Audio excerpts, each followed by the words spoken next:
have our next speaker, and I want to introduce her. Her name is Abby Fickley, and she is a sober mother and a social media content creator. And you may have seen her on TikTok or I don't know, but she's awesome. She has some really cool things. I follow her. And with no further ado, here's Abby.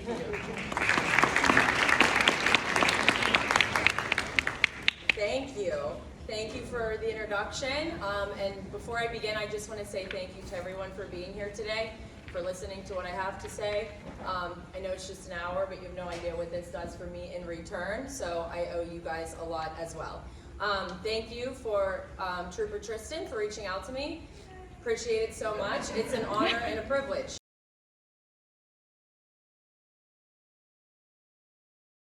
All right, so my name is Abby, and I'm a recovering drug addict. April of this year, on the 24th, I will celebrate 5 years free of opioids.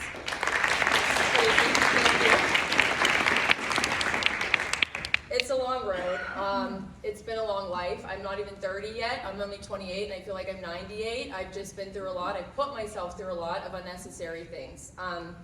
So you'll hear frequently in my lead me refer to my addiction as a disease, because that is what it is. There are 3 things that make something a disease, and that is chronic, progressive, and fatal. Addiction is all 3 of these things. I was dying for a long time. I was sick and tired. My family was sick and tired, and my first mistake was underestimating the power of substance, even just partying, alcohol, the whole 9. We are not more powerful than it. So addiction doesn't care where you grew up. It doesn't care who raised you. It doesn't care what class you're in, what tax bracket. It doesn't care. It does not discriminate, and it will come after anyone who allows it to. I unfortunately didn't receive much education on addiction when I was in middle school, high school. We had DARE in middle school. I think I signed a DARE certificate, and that was about it. I actually still have that DARE certificate. My parents saved it to be kind of funny after I got sober.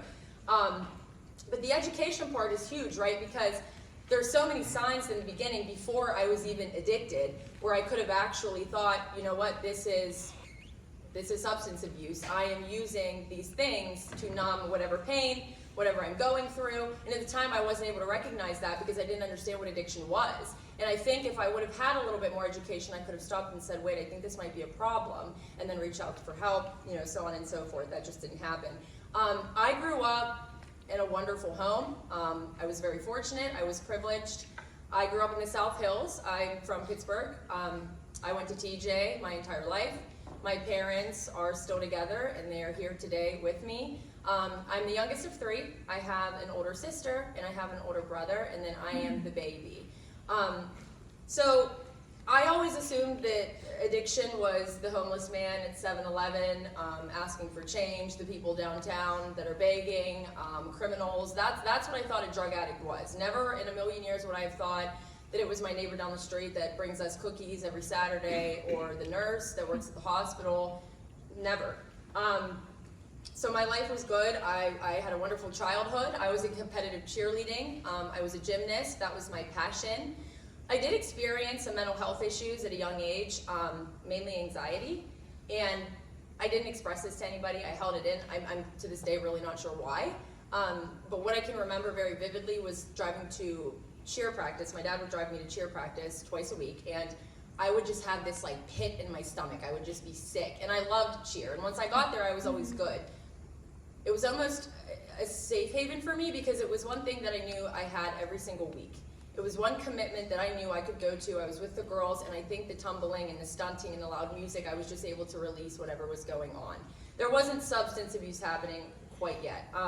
So moving forward, I had great friends in high school. We had fun. Things were good. I was a normal kid, partying, but nothing too crazy, getting into trouble, coming home past curfew, normal high school things. I don't know if you consider that normal, but I graduated high school, and I had a passion for hair, makeup, all things beauty. I still do. So I went to beauty school. I went to Bella Capelli in Monroeville. As I said, I was the youngest child, so at this point, my siblings, were out living their own lives. My siblings have done very well for themselves. They've gone to college, they have wonderful careers, they're married, they have families. And this was always hard for me because then there was me, the baby, and I went to beauty school. And nobody ever shamed me for that. My parents weren't disappointed in me. They wanted me to do what I wanted to do. They were here to support it. It was me.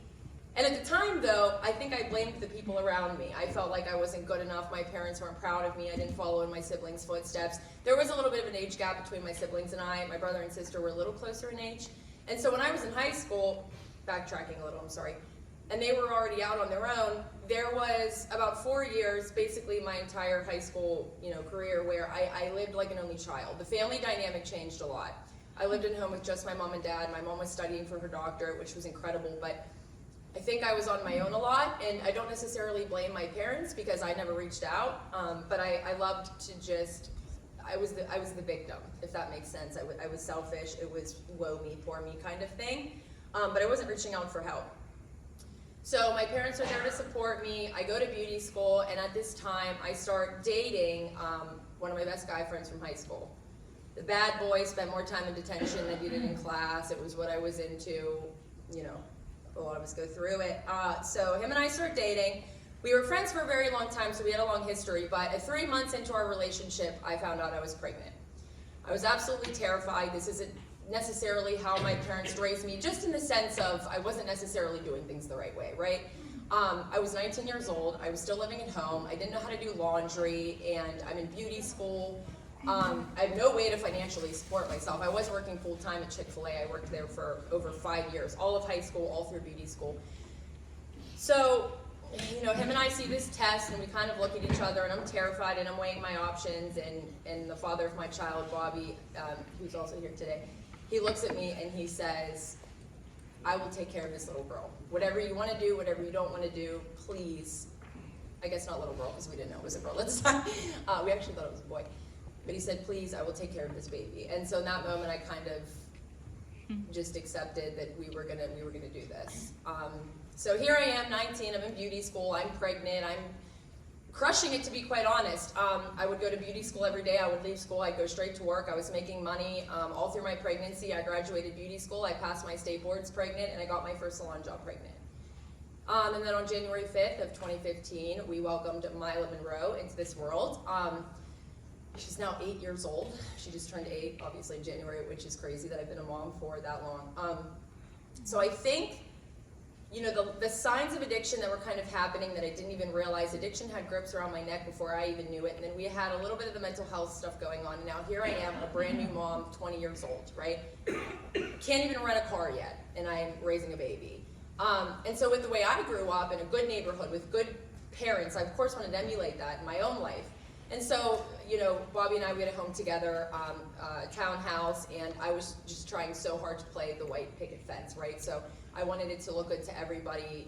We were perfect, which is silly to say now, but I think back then it was a lot of, as long as I look good, it doesn't really matter how I feel.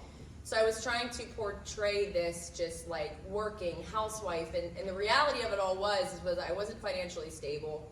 He was paying the majority of the bills. I wasn't making good money yet because I was working in a salon, but I was an assistant. I was in Shady Side, in Squirrel Hill, in East Liberty, in these like really high-end salons, so you kind of have to work your way up there. And if you know, it's very rough. Being an assistant in those kinds of places, it's rough. So I had all of this going on. I'm a new mom, and then the postpartum depression hits. I didn't understand at the time what it was, but it was horrible.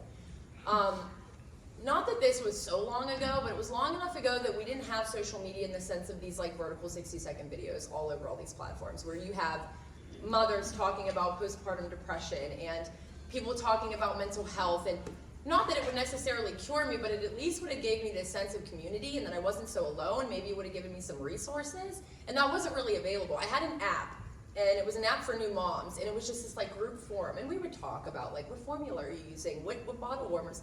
Nobody was in there like, hey, is anybody else depressed? It wasn't like that. So I did end up reaching out for help. I got a psychiatrist, a therapist, and they worked together, and I went in there and explained what was going on, and their solution was me a bottle of Xanax. So I immediately became dependent on benzos. I mean, they've took every single pain, every single problem, just wiped it out. I was able to be the mom I wanted to be. I walked into that salon so confident, I was killing it, but it was all fake. It was all this just like, it was the substance. None of it was me. And so this went on for a long time. And alcohol, it's part of my story, but the only reason alcohol ever did affect my life was because it was combined with substance. Substance was truly the root of my problem. So I began mixing the benzos with alcohol, which is it's a death sentence. It's a death sentence. So this would be the first time I'd find myself in legal trouble. I wrecked coming home on a really, really, really bad day in the salon. Here I find myself at this bar alone in that like depression slump. I'm sitting at the bar, like bartender, give me another type of vibe. I'm going with martinis. I'm on the benzos, and the thing that's really, really dangerous about benzos, especially Xanax, is it's a quick fix. So there's other benzos that are more of like a slower release, but Xanax, the point of it is to immediately get rid of the anxiety. But because of that, it doesn't last very long. So it takes whatever you're feeling, the anxiety, it takes it away, but not for very long. So you feel an hour later like it's completely out of your system. It's not. The problem with that is you take another one, and then another one, and then another one, and you feel like you're not feeling them until something absolutely crazy happens. And that's kind of where I found myself. So that was what that day in the salon looked like.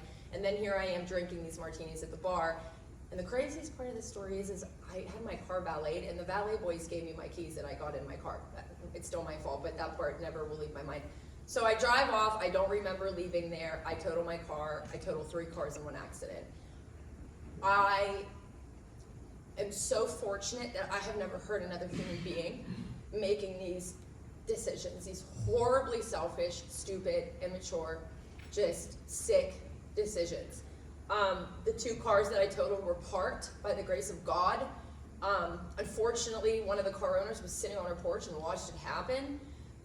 This is kind of where I remember things. I was sitting in the driver's seat. She came down and she said, "Don't move, I'm calling the police." And I sat there just like surrendered, kind of. So they get there, they take me to the station, they call my parents to come and pick me up, and my parents say, "Nope, we're not coming." And so I spent the night in jail. So that was the first night I had spent in jail. I wake up the next morning realizing where I am, and the father of my child, Bobby, he came in and he got me. It's unfortunate that something like this wasn't a wake-up call for me. It just, I don't know what it was, but this wasn't the end of it. So this was only the beginning, unfortunately, of my legal issues and of my addiction. So this went on for a while. The postpartum depression was not cured, it was numbed. Obviously, my prescription for it wasn't enough, so now here I am finding people, meeting people, getting things, and Bobby would catch me calling people for things, and he would kick me out. I mean, he just did whatever he could, and the irony of it is, the father of my child, he grew up in not the best situation. He grew up around addiction. He, as a little kid who should be outside playing, had a job to walk down the street in Carrick and go to his uncle's house to make sure that he wasn't dead on the couch because he was so sick. So as a kid, Bobby had these responsibilities. So he grew up in it, and so for him it was, I see this, I grew up around it, and I do not want it. I'm on the other side in this nice suburban neighborhood with my amazing parents who provided anything I could have needed for me, and I had no idea what that world looked like, and so I fell flat on my face into it. And so he's watching this happen in real time, doing whatever he can to save me from it, but that was impossible. So it's not working with him and I. We split up when my daughter was 1. I moved back home with my parents. I love my parents to death, but I can't live with them. I can't live with them. It's gone better over the years, actually. They have a beach house in Myrtle Beach, and there's no place I'd rather be than at the beach with them. So I don't think it's necessarily like that anymore, but when I was younger, it didn't work. But also my mom and I have grown a lot. We both learned how to set boundaries with each other, and let me just tell you, no matter where you go in life, issues, no issues, I cannot tell you how important it is to learn boundaries at a young age. My 8-year-old, I have taught her boundaries because as an adult, it is so difficult to set boundaries, especially if you find yourself as a people pleaser, an empath, you care a lot about other people, you put other people before yourself. You have to learn how to set boundaries with people. unapologetically. And it's a lot easier to do it when you're younger, so I'm telling you. So just going back a little bit to tell you a story that if I would have had a little bit of education, maybe I would have stopped and thought. Backtracking again, I remember one time I was in high school and my mom was telling me, clean your room, nagging me. Didn't want to do it. So I grab a can of Coca-Cola, I take it down to the basement to my dad's bar, and I pour half of the Coke out, and I fill the rest of it up with some whiskey, and I go up to my room, I close my door, I jam with some music. I am like a freshman in high school cleaning my room, drinking a whiskey and Coke. Like, that was my way to get through cleaning my room. And I had no idea at the time that I was learning how to cope with things I didn't want to do or feelings I didn't want to feel with substance. I thought it was just like, okay, I'm just chilling, I'm having a drink, I'm feeling nice while I'm cleaning, but really it was my coping mechanism. It was how I got things done. And so that only became more and more of a habit and more relevant in my life in every single aspect. Like I said, the confidence to walk into those, high-end salons where there's a lot of important people. I used to wash Mac Miller's mom's hair, and she would make me cry. I put too much conditioner in her hair one day, and she yelled at me, and I cried like a baby. So it's just an example of the substances gave me confidence, and so I stuck with it. So, the legal issues are happening, I move out, I'm with my parents, everything went to SHIT at this point. I had met some people who were doing the same things I was doing. That's kind of how it goes, wherever you're at in life, right? You find yourself around people who are kind of in the same place as you. And these weren't the best people, but nor was I. So this was the point where I was introduced to my first opiate, my first pill. And it was off to the races, destroyed my life. This went on for a while until my parents had enough and they kicked me out. Still selfish, stubborn, egotistical, I'm going to prove them wrong, they're going to feel so bad, and then I'm not ever going to take them back as my family. That was like my mentality, I'll show them, right? I'm living with some kid that I don't even like, I'm barely seeing my daughter, my parents are trying to, my parents and Bobby are trying to co-parent and make sure my daughter's okay. I'm running around like crazy. I'm still working in the salon, but I'm a mess. I'm living in Beachview, just in some random house. It was a mess. So at this point I had nobody. I was really into the opiates. I couldn't really afford them, so I was just like lying, stealing, cheating, whatever I could do to feel okay. And the worst, at this point I wasn't physically dependent. Okay, so that's a very important part of this. I didn't know what it was like to be physically dependent to a substance at this point. However, I finally accepted my mom's ultimatum that she gave me when she kicked me out, which was go to treatment, or you're not our daughter, we will not be a part of your life. So I finally decide to surrender and go to treatment, but I still have to be selfish, and I've always wanted to go to California. I've always wanted to see the West Coast. I always said I'd go there. So my mom says, book a flight, pick where you want to go, like, we'll help you, we're there for you, we'll get you there. So I find some treatment center in Palm Springs, in the desert, and I fly out there. I get to treatment, and everybody in there is detoxing. And I'm like, what is going on? I personally wasn't, and so immediately the first thing in my head was, I don't belong here. I'm not supposed to be here. And that was my first mistake. That first time I went to treatment, I was looking at the differences. I'm not detoxing. I don't think I need rehab. All of these people sure do, but I don't.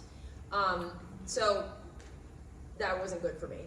Wasn't looking at any similarities. But I finished treatment, I did the full 30-day program, and then I decided to do intensive outpatient, which is 3 months of, normally you live in a sober living, and then 5 days a week you go to IOP, which is just outpatient treatment. So 9 to 5, 5 days a week, kind of like a job. You go to, a center, and you have groups, and you're like a kid again, you're on the floor coloring pictures. So I did this for 3 months. The problem with this was I was in South Orange County, I was making new friends, I was having fun. It was really, really easy for me to get distracted from the point of why I was there. So I have a boyfriend, I'm like living life, I'm like making these dreams of my daughter coming out here. I mean, just like totally delusional. And to this day, one of the worst parts of this, and I just said this to my mom like a week or two ago, is my Facebook memories pop up and the stupid statuses I would write. Like, I needed to prove to the world that I was doing so well. And I would have these statuses like, everything is so perfect. I just need, as soon as my daughter gets here, it'll be complete. Like, my daughter is never going to come to California. What are you going to do with her? Put her in the sober living? I was like, I was just delusional, you know? So, anyways, I'm not going to get into all the details of this part of my story, but what I will tell you is I ran from Pittsburgh to California, from California to Pittsburgh.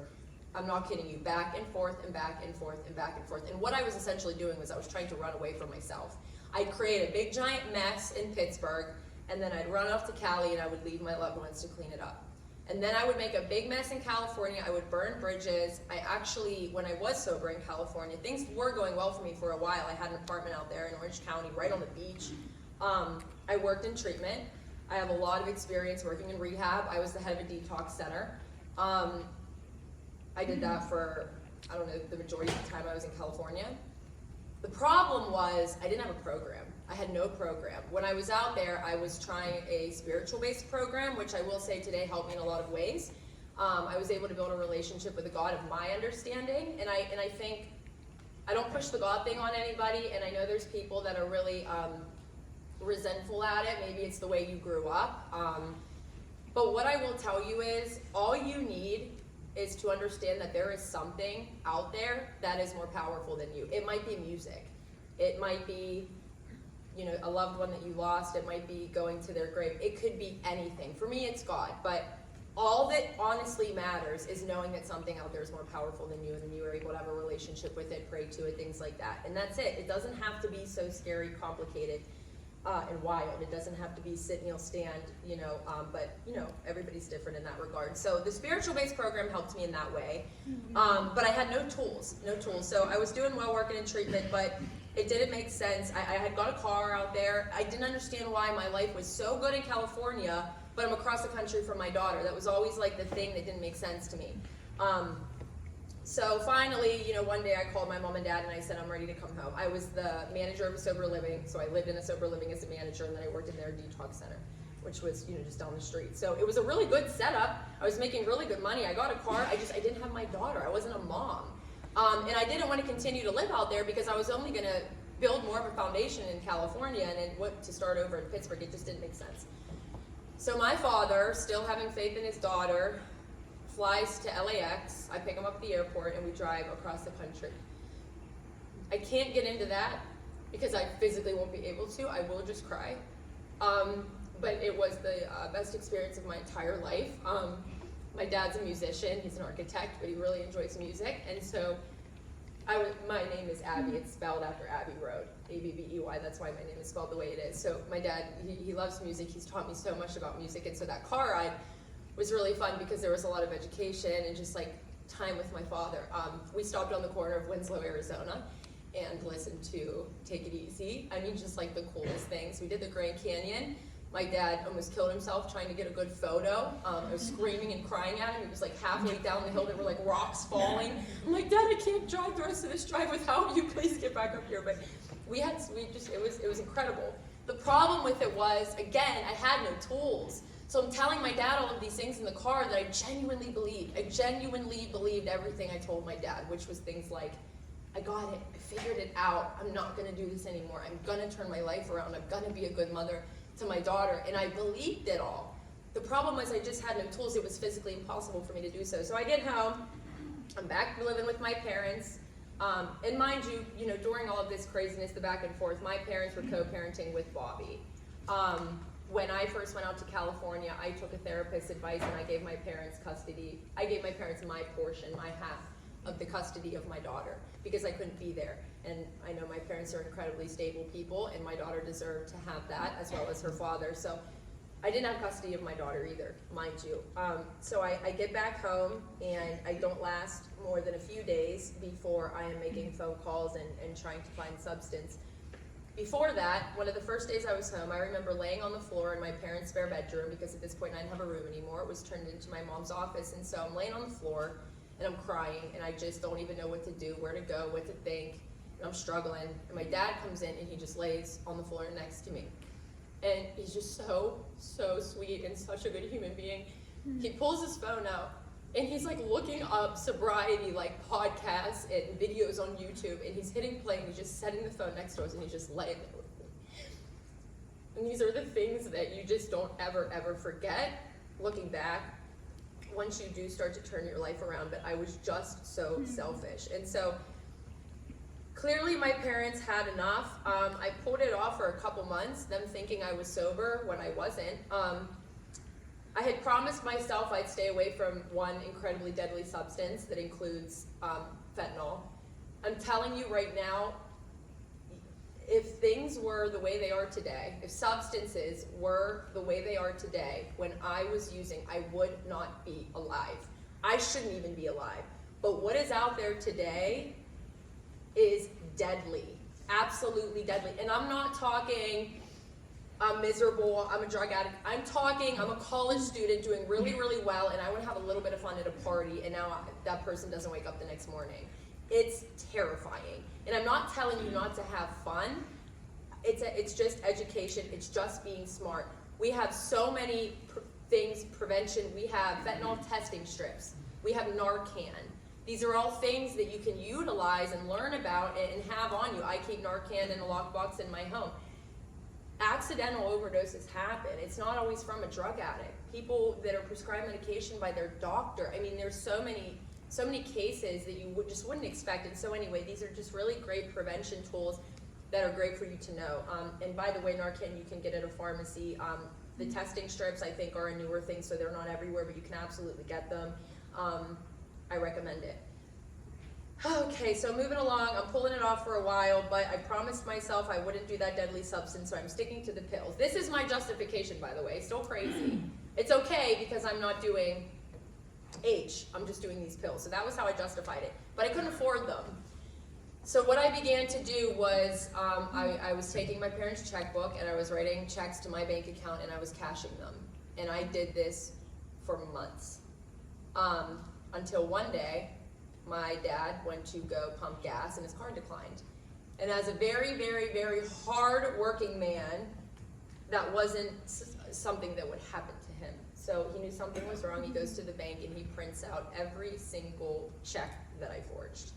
I'll never forget that phone call. In fact, every time he would call me, my heart would sink. I'm like, is this the phone call? I mean, I knew it was gonna happen, but so I'll never forget that day. I had a little house in Monongahela that, of course, my parents helped provide me because they just wanted to see me do well, and they had such good intent. And I think it just took time for my parents to educate themselves and understand that a lot of it was enabling, but it was out of love. And as a mom today, I don't know how they did it. I truly don't. So they find this out. My dad gives me an ultimatum: go to treatment or I'm pressing charges. And these were very hefty charges, life-ruining charges.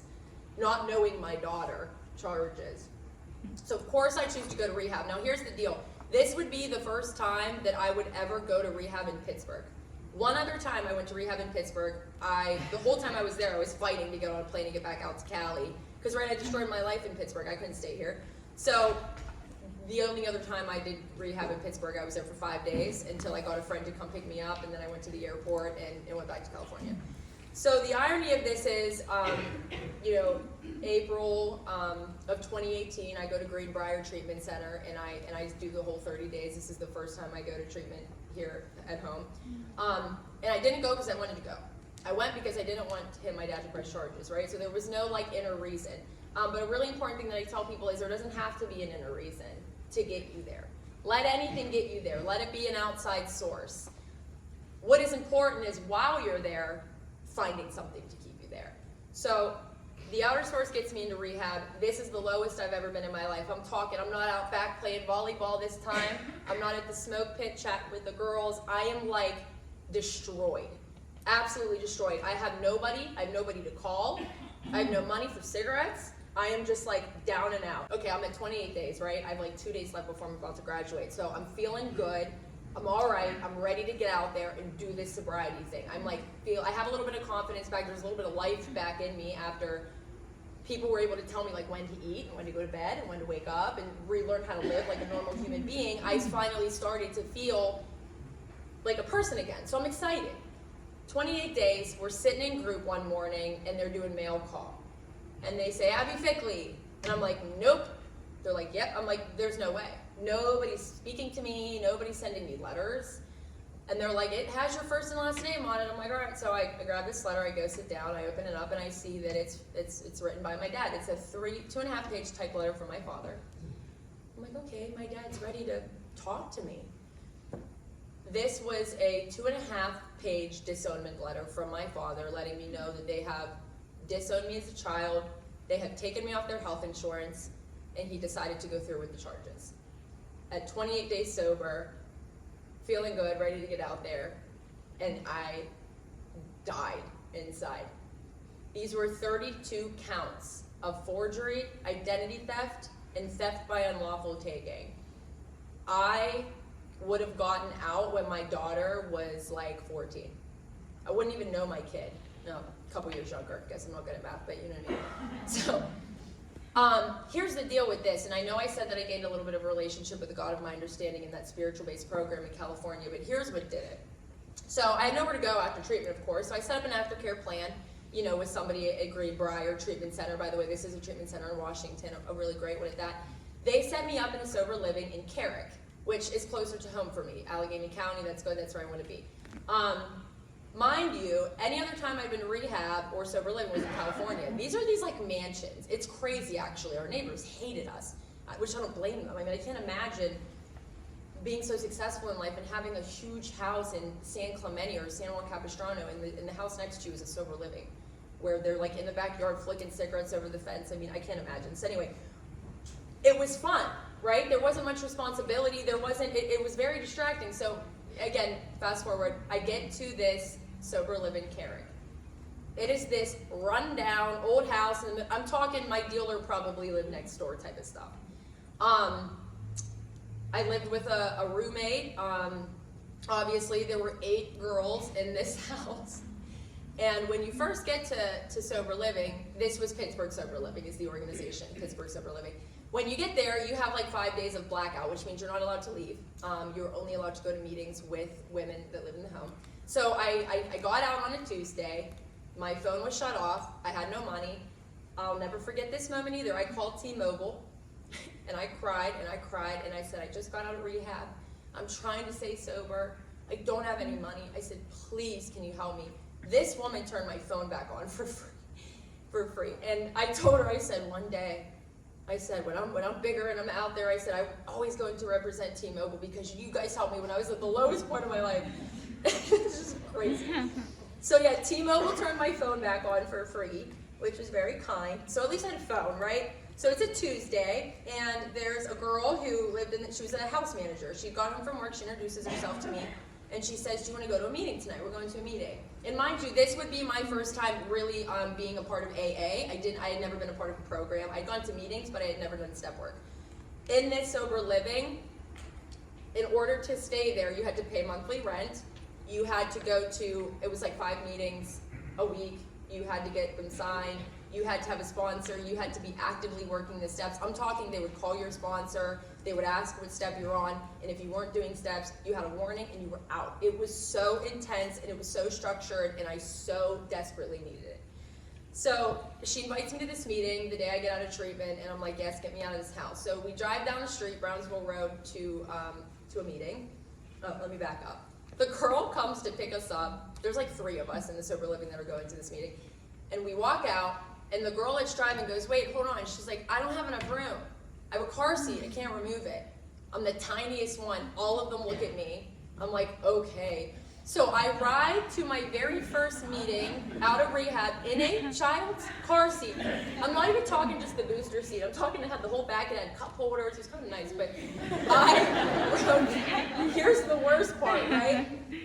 And when you're in addiction, you go overcompensating for what really is in there is just no self-esteem, 0 confidence. So you overcompensate with ego and pride, right? And that's who I was. So I was ready to show up there. I'm sure there's boys out there, you know, you get there, everybody has a Monster and a cigarette, and they're all outside chatting. We pull up, and listen, Pittsburgh Sober Living, I mean, I always said this, it could be like a reality show. Everybody save each other, everybody knows each other, it's just how it is, right? Every community's like that.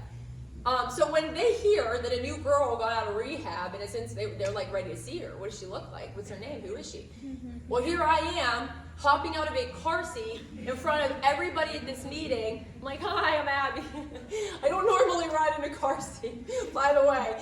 But yeah, so I go to this meeting and I loved it. It became my home group. That's where I found my sponsor. That was my home group for literal years. That home group saved my life. It was a bunch of young kids just like me. We had a couple old timers who'd come in there and tease us, but I think AA sometimes gets a bad rap, and I think if anybody ever tells you like it's a cult, this, that, whatever, there are negative experiences in AA, just like there are negative experiences everywhere in life. But I'm telling you right now, AA in certain aspects, if you find the right meetings, it is incredible. It was all kids my age. We had so much fun. We related in every way. And then the really cool thing is, as I progressed, okay, so I remember when I became, you want to have a commitment at your home group. I was voted to have the key. I was the key holder to the meeting, which for me was huge, right? I was like this drug addict facing these charges. By the way, simultaneously, I'm still going through court, right? These charges were so large that this was like a very stretched out court case. And that was what, I got a little bit off track, that's what I was saying in terms of my relationship with God getting incredibly strong, because what was all happening simultaneously while I have my sponsor, the key holder, I'm working my steps, I'm waking up and I'm puking every single morning, because why am I doing this? Just to go to prison? It was a minimum of 7 years. So I wake up every morning and I'm trying to stay sober and I'm trying to do the steps, and I'm trying, also by the way, I'm working full time as a server downtown Pittsburgh. I'm taking the bus because my car was in repossession mode. I couldn't pay my car payments. So I learned how to get a bus pass. I mean, it was so humbling for me. I didn't even know how to ride a bus at like 22, 23 years old. So I am in outpatient 5 days a week. I have a home group, I have commitments, and I am working as a server because I needed to pay my rent. And so after a little bit of time, I'm like, I can't feel like this anymore. I was so tired of waking up, worrying, wondering what the charges were gonna end up, how long was I gonna go away for, why am I even trying, why is this all worth it? And regardless of any of that, one morning I just woke up and I'm like, I can't carry this anymore. I can't hold it. It is so heavy. It's killing me. Whatever happens to me is going to happen. I can't change that. I can't change that. So why be this miserable and scared if there's nothing I can do about it? And in that moment, I fell to my knees, and I know it's kind of cheesy, but I did. I fell to my knees, and I looked up to whatever the hell is up there, and I was like, can you take this? I just need to give this. I don't want this anymore. And that's what I said to whatever was above me, a really old yucky ceiling in this hood house in Carrick. And I said, take this, I can't carry it anymore. And from that day forward, I did. I started to build a relationship with the God of my understanding. I started talking to him every night. And I started to feel a little bit of faith, right? It was a blind faith. It was like your eyes are closed, almost like a trust fall, and you're like, what? Somebody catch me, because I have no other option, right? I'm not gonna keep being miserable. I'm not gonna keep being sick to my stomach and throat. It's not beneficial to me. Also, I wanna say, when I was an outpatient, I had the most incredible therapist of my life. To this day, God bless Amanda, I wish I could carry her in my pocket for the rest of my life. However, she now travels the world and does free therapy for veterans and their significant others. She is an incredible human. She knocked me to the ground. I'm talking, we were sitting in group one day, and I was newer, so I didn't know her very well. And there's a big group of people, so you can imagine all the different types of faces you're seeing, right? Some people look like me, which I don't know, whatever that looks like to you, it doesn't matter. And then you have, other people who maybe look a little bit more like they might be an addict, right? Not in a mean way, but maybe a little scruffy, maybe they haven't showered in a while. You have every kind of person. You have moms who are like in their 40s. You have kids who are steel workers who just got in a little bit of trouble, partying over the weekend and failed a drug test. You have people like me. So it's a variety. And she's standing there and she says to us, she asks us, she says, what does a drug addict look like to you? Everybody's raising their hand, dirty, scruffy, no clothes, or dirty clothes, whatever. Everybody's given options. And then Amanda, the therapist, then she goes, you know what a drug addict looks like to me? She goes, Abby. And she points to me. I hated her. I hated this woman at first. I'm like, me? Look at all these people around me. And she says, people like Abby die. This is what she said for all these people. And I'm like dying inside, but also like ready to like fight, you know? And she says, people like Abby don't get help because they are too good at hiding it. People like Abby are able to go to work every day and put their fake eyelashes on, and nobody knows what they're going through. And people like Abby don't get help and they die. And she was right.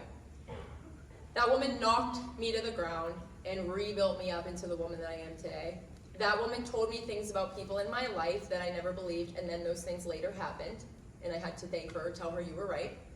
She was like another breed, like she's like not even human. Anyway, so she was a big help to me. As time went on and I'm starting to do better and I'm gaining some sobriety time, not only am I starting to speak with my parents again, but I'm starting to see my daughter again. So they're allowing her to come to the sober living, to hang out with me for a couple hours, you know, then they'd come pick her up and they would take her home. So I'm kind of starting to rebuild that relationship. I'm talking to my parents a little bit, but not much. And then the biggest part of this is I was doing my step work. When you get a sponsor, they tell you to look for somebody who has things that you want. And I found this woman who was a boss. She was a single mom. She had her own house. She had a really good job. She had a car. She was just like this boss, sober babe. And I wanted to be her. I wanted to be just like her. And I asked her to be my sponsor. And she said, are you willing to do the work? And I'm like, I don't know, I think. And she's like, all right, well, let's do it. And so she took me through all of the steps. And I'm not going to sit here and break all the steps apart, but I do want to say this. The steps essentially do kind of like break you apart and then rebuild you up. I tell people all the time, you don't have to be an addict to benefit from step work. I've told my mom this a million times. I personally believe the steps would help absolutely anybody. You know, you have to write out all of your resentments, and then you have to find this common denominator of why. 9 times out of 10, I was the common denominator in all of these things. But one step I do want to briefly touch on is step 6 and 7. Step 6 and 7 talk about your character defects. Writing down all of your character defects and asking God to remove them one by one. And that's the key word, one by one. So it's funny when you do this list because you have another person with you who's also giving you things to put down on there, and you're like offended. You're like, what? But I needed it, right? I'm selfish. I'm self-centered. I'm egotistical. I'm a cheater. I'm a liar. I'm a thief. And she's like helping me write these things down. And then what was really cool is we prayed together. But one thing she told me, and then another person told me, which I'll mention, is there's a reason that your character defects are removed one by one. And it's not because God can't handle taking them all away at once. It's because some of your character defects are actually protecting you. There's timing for all of them. Maybe some of them do need removed right away. I shouldn't be lying and cheating. Okay, take those ones. But say I have an issue with, I put walls up, okay, as an example. Say I put walls up. I don't let people in. Maybe God's not removing that character defect because a very dangerous, toxic person is trying to come into my life. And maybe that character defect is protecting me. And so I explained this exact thing in a meeting one time, and I had an old timer with 20 years come up to me, and he said, hey, Ab, he said, you're right. Your defects do have character. And I loved that. And it is so true. Your defects have character. Your biggest flaws, think of your biggest insecurity. The thing that drives you the most crazy about yourself that you feel like you just will never be able to get a hold of or change. I challenge you to find a way that that character defect benefits you in your life in some way. Watch the way you can literally turn it around. Getting rid of it sounds really difficult. But what if you don't have to get rid of it? What if you can just turn it into something else? It's possible. All right, so that's the steps. They really, really help me. Another huge part of the steps towards the end is making amends. That's a really fun one. You know, you've done so much damage, and the thing about amends is you're lucky if these people even want to speak to you, honestly. So my sponsor was really important within doing this because I didn't know when, like, chronologically was a good time to, like, do each of these. I would have just wanted to get them all done, but my sponsor kind of slowed my roll. I remember I had lunch with my dad one time, and after I told my sponsor, she flipped on me. She's like, why did you do that? You are just not ready. And she was right, because you know what? I went into that lunch that day hoping that my dad was going to say, Ab, I'm going to drop the charges. So there was me, still selfishly. That was why I was going to that lunch that day. I was hoping I'd hear him say, hey, we're going to drop the charges. That's not what happened. That's not what happened. But yeah, she was upset with me. So she helped me one by one decide when was a good time to call each person, meet up with them. I had dinner with my sister. I had coffee with my brother. I feel like I've made amends, with my mom, you know, a lot, many, many different times, in many different ways, and same with my dad. The father of my child, I invited him over to the sober living, and we sat in the living room together, and I made amends to him. And my daughter, my baby, I will make amends to her for the rest of my life. The mother that I am, the successes, the things I achieve, the life that I provide her, from today on until the day I die, I will be making amends to my daughter. So the amends went well. I was incredibly grateful that anybody's willing to even meet up with me, let alone forgive me. And I do believe the forgiveness took time. It wasn't that anybody right then and there was like, I forgive you, it's okay. I think it was like, this is good enough to just like start communicating again and see where this goes, right? Like not even a relationship yet. And that's kind of how it was with my brother and my sister. My parents, we were almost forced to like be around each other more, one because of my daughter, and two because of the court case. So let's just quickly talk about the court case. Trial is approaching. I'm sick. And I had a conversation with my mom and dad. I can't remember where we were now that I think about it, but my dad came to me and he said, Ab, you're doing so well. And I think it seemed a little bit different this time for them. And I might be wrong when I say this. This is just how I perceived it. But I think the reason they chose to help me wasn't for me. I think it was for my daughter. And that's good. That's okay. That's incredible. But that's what I believe. I don't think they did it for me. I think they knew if we did this, my daughter wasn't going to have a mom for a very long time. And so I think they did it for her. So what they did was my dad hired a lawyer in my defense to help fight the charges. Because once they pressed them, they couldn't take them back. The state picked them up. So even if my mom and dad wanted to say, no, we don't want to do this anymore, they couldn't do that. The state had already picked up the charges. So now they're on my team fighting the charges with me. We went to court. My mom sat in the back. I think she probably would have had a hard time speaking at all, which I can't blame her.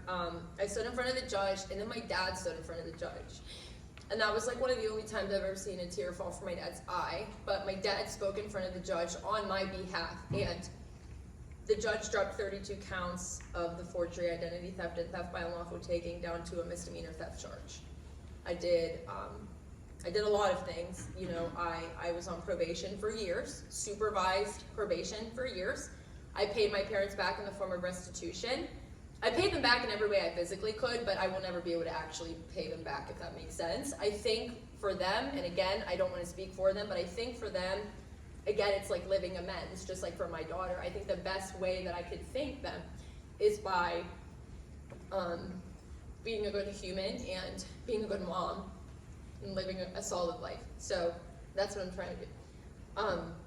So that was a huge weight off my shoulders. That was a really, really big moment in my life, and I think it kind of gave me a boost. I got my car out of repossession mode, so I had my vehicle back. I went from serving to bartending because the bartenders were making more money. I was now the house manager of the sober living. What I started to notice was, you know, I'm drug testing these girls. Like, you deal with so much as a house manager. People relapse, you have to sit with them until they're willing to pee. They tell you they don't have to. You're sitting at the dining room table with them for 2 hours. And at this point, I had a life. So I was starting to feel like this was amazing. I needed this, but I think it's time to move on. And so I started looking for apartments, and I found a studio in Brookline in a little tiny room. I didn't even have room for my daughter. There was no living room. It was a tiny little bedroom, a bathroom, and a kitchen. I moved in there, and I lived there for one full lease. My daughter started to live with me again. So I didn't have custody back, but she lived with me. And her dad, we were co-parenting, of course. So one lease later, I promised my daughter, I said, she was younger obviously at the time, I said, Mile, I promise you, Mommy's gonna get us a house where you have a bedroom. And I got her all excited, and I said, you can decorate it however you want, I promise. And so one lease later, I called my landlord, because somebody like me, it's like not easy to like get an apartment. They like look everything up, and it's just better to be honest, and I was incredibly honest with this lady. I'm like, look, you're gonna find some stuff. You're gonna find like a lack of work history for like a year. You're gonna find, I never returned 3 Verizon boxes to Fios. Like, you're gonna find some interesting things. So let me just tell you what the hell's going on. And I did, and I was very honest with him, and he was almost intrigued by it. And he gave me a chance. Good old Steve, I'll never forget Steve. He taught me how to light a pilot switch, taught me a lot of things. He was like my other dad when my dad wasn't around. So one release later, let me back up. We went to Disney World, my mom and dad and my daughter and I, and we were in line for like that Slinky roller coaster in Toy Story World, and my landlord knew I was looking for a 2-bedroom for my daughter and I. We're in this line, it's 90 degrees, we're waiting in this 2-hour line, and my landlord calls me and he says, Abby, he says, the girl downstairs in that 2-bedroom that just signed the lease there, just found out she got accepted into a college in another state, she has to go. He said, do you want it? And I fell in line, I like fell down, I don't know if you guys remember that. And I got it. So, my daughter chose to decorate it Frozen themed, and she had her own bedroom, she had her own bathroom. She decorated that Frozen themed as well. And it was a beautiful house. And then COVID happened. And mind you, my daughter, being as little as she was not like, I love you, mommy, she was like, you did a lot of bad stuff to me, mom. As a little kid, I mean, she was like giving it to me, you know? And so COVID was crazy in so many ways for everybody. I'm sure it has affected all of you in some way, as it has me, especially in the way of the program. I stopped going to meetings because they were all on Zoom and I wasn't getting anything out of them. And I really don't go to meetings anymore. I haven't sponsored people in a long time. It's not that I won't ever go back. COVID just kind of changed that, and then social media happened, and that's kind of my outlet, my way to help people. So my daughter was very, very hesitant to just like fully give her trust back to me. COVID hits, and we are stuck at home. I am now homeschooling my kid, which I never in a million years thought that I would do. Now, COVID did kind of take me out of the program. I did remain sober, but you know, my daughter and I can't even explain in words how our relationship flourished during that time. We were stuck at home for so long together. There was really no choice, but it was really interesting, like timeline-wise, how that happened and how that benefited us. Our relationship just took off. And I think also she started to gain trust in me, right? I was making promises and I was keeping those promises. And another promise I told her was, what if next we get a house? I said, what if we have our own backyard and like you could get a trampoline? I said, maybe even a dog. We could have our own yard, our own driveway. Because we were in a duplex in Brookline. So mind you, my kid is going to school in TJ, so the poor kid has to wake up an hour earlier than all her friends, and I have to drive her from Brookline to TJ every morning and to and from school. It just wasn't fair to her. She wasn't living in the district. Her dad lived in the district, which was good. But so anyway, I make another promise, and one lease later, again, I find a house in TJ with a really big fenced-in backyard. And we moved in, and 2 Christmases ago, Santa brought her a trampoline. She's a gymnast and a cheerleader, by the way, so she's into all that too. So Santa brought her the trampoline, and then she got a dog. I got a dog. Don't tell her I said that, but it's my dog. Her name is Honey, and she's my soulmate, and she's a little beagle terrier that I rescued from a woman, actually, in the cheer organization. A little bit of time goes by, and then we are at pet store returning a Baby Yoda sweater that didn't fit Honey. And my daughter is just like gone. I'm like, where did she just go? I look over and she has this dog on her lap. It is like licking her, going crazy. She's like on the verge of tears. She's, Mommy, we need to take her home. Really cute little dog. Maltese Cocker Spaniel mutt. Crystal blue eyes. They're both different looking, real crazy. So I say, you know, honey, I don't know. We already have a dog, whatever, we leave. Simultaneously, she goes to her dad's. I'm on the phone. I'm doing the application. The next day, I get a call that I was approved. They wanted to get rid of this dog. 2 days later, I had the dog. So we had it all planned out. Bobby helped me. Mila comes into the house. I have the dog. Her name is Portia, and that is my daughter's best friend. So here we are in our home. We have 2 dogs. We have the trampoline. We have the promises that have been kept. And this is honestly only the beginning for me. Everything I have just told you is my foundation, and that is simply it. That is it. There is so much more to come. There are so many plans. I have so many dreams. Social media is a passion of mine. Content creating, it's an outlet for me. I'm on basically every platform that provides a 60-second vertical video. Abby Fickley is my name on all of them. So that has been my outlet for a couple years now. I've been on there, and I've been fortunate enough that it's been taking off so much so that I was able to drop 2 days down from the bar. So I am a bartender 3 days a week. I gotta go work after this, and then I do content 24/7, which I need to get a better schedule with because I work nonstop. You know, my daughter loves it. She said to me a couple weeks ago, Mom, I want you to be famous. I'm like, I told Bobby, I said, why are her expectations so high for me? I'm like, that's like a really big one. And Bobby said, because she knows that you're the only one out of all of us that might actually make it happen. Through all of this and not being a part of AA anymore, but still utilizing a lot of the tools that it has provided me, and being sober and keeping this foundation that I've created for myself, the biggest thing that I can tell you that's important for me that I have to do in order to stay sober is help another person in any way, shape, or form. Another challenge for you. Next time you are going through it, you're not feeling yourself, something bad has happened in your life, you're miserable, whatever's happening, I challenge you to go help somebody else. While you're going through it, while you're literally the victim, you might truly be the victim, go help somebody else. I want you to do that, and I want you to see what it does for you. I think you'd be very, very surprised. I was a slave to this disease for a very long time, and you know, the day that I was able to look this disease right in the eyes and tell it, I don't work for you anymore, now you work for me. I turned my pain into passion. Addiction is the reason I was able to get rid of 2 days at the bar. All of these things I've achieved, my platforms, getting to be with you guys today, I chose to make addiction my bitch, essentially. So, you know, with all of that, it's just why I'm proud to say my name is Abby and I'm a recovering drug addict, and thank you for letting me be here today.